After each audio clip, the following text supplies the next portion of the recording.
Hi there, time for a status update. Last time I was working on the lamp matrix and I got that working. It was a bad 7408. Um, Now I'm working on the solenoid output and this thing still had a whole bunch of problems. This board is really messed up. Um, I built another test jig to show the output of the solenoids, and I also built over here basically the door switches so I can go through the built-in tests. So without further ado, I'll show you where I'm at here. So we can power up the board, and we have a 0, which you probably can't see, on the 7-segment LED. And if we do a board reset, you can see we got the lamp matrix is actually working nice, and that is all cool. The problem we have now is with the solenoid drivers. So let's see here, I can put the switch to manual, hit advance. That puts us in test mode right now. It's doing a sound test, which you won't be able to hear anything. And now we switch back up and push the advance. We'll step through the built-in tests. So at some point here, you'll see a LED matrix test.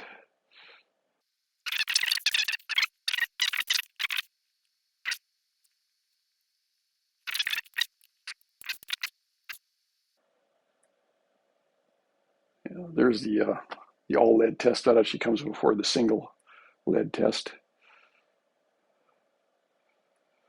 Probably have some key bounce in here, which is causing this thing to not select the right tests. But we'll wait, see if the LEDs come on. There we go.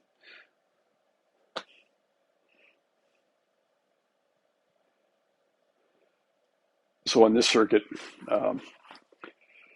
basically it had the same problem as the lamp driver circuit, where there were 2 bad 7408s on this first bank of 8 LEDs. Also, there's a PIA that's driving the 7408, and this PIA has 1 bad channel. So solenoid 16, which will be the last LED here, indicated that was stuck on all the time. I pulled a 2N4401 transistor out because I thought it might have been bad, but transistors are all okay.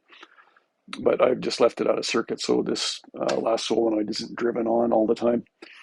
If I were to move this test jig to the upper 8 solenoids, they would all be stuck on all the time, and I think it's the same problem.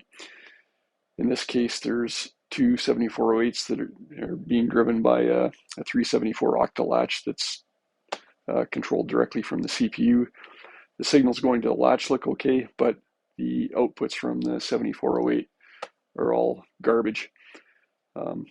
So the next thing to do is to replace, well, cut out the 2 7408s, put sockets in, and replace them with new old stock, I guess, chips, and see if we can't get the rest of the solenoid drivers to work, at least the top 8.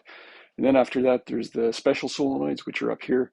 There's 6 of them, and that's kind of the same thing. I can use the same test jig, and you power those or toggle the solenoids manually through this other header just by closing switches. Those are basically the solenoids that go to things like the pop bumpers and the slingshots, so things that need to react instantly and don't necessarily need CPU control.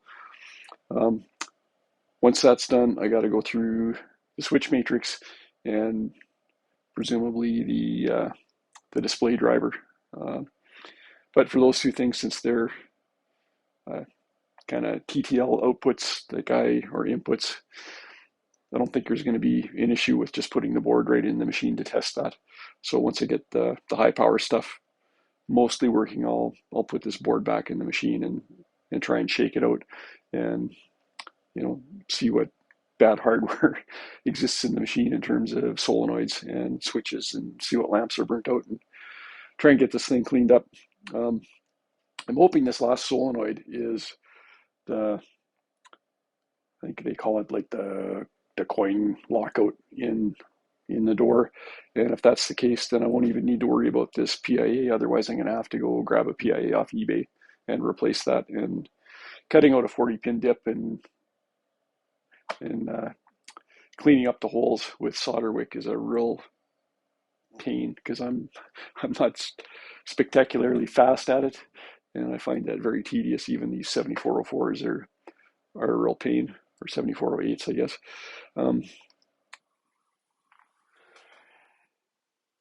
I thought I'd shoot this quick little video of the repairs to the board.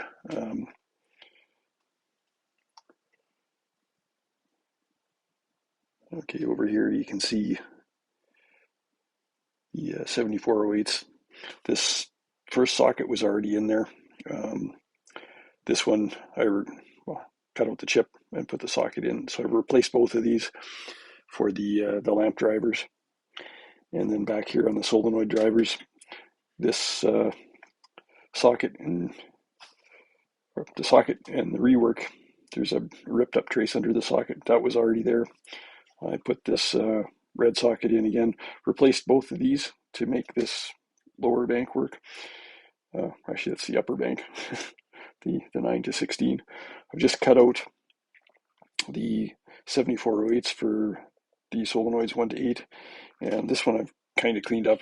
This one, you can see I've cut the pins off, and there's basically all sorts of dirt underneath that chip, and all the chips I've taken off so far have looked like that. So I don't know if that has contributed to any of the failure modes, but it's not super nice. Okay, here is another 7804 in circuit. I've ripped out both of those bad chips. Tried to clean up the holes, got a socket in, the one there, and a new chip. And as you can see here, it's actually working, kind of. There you can see the solenoids 2, 3, and 4 toggling on. The bottom 4 where the chip is out of socket, they're just on. And solenoid number 1, where presumably the Southern Music guy did this bodge, where the board burnt up, doesn't work. So I have to go check out what's going on there. But forward progress. Yeah, but that's the progress for now, and hopefully I'll be back soon with some success. Thanks for watching.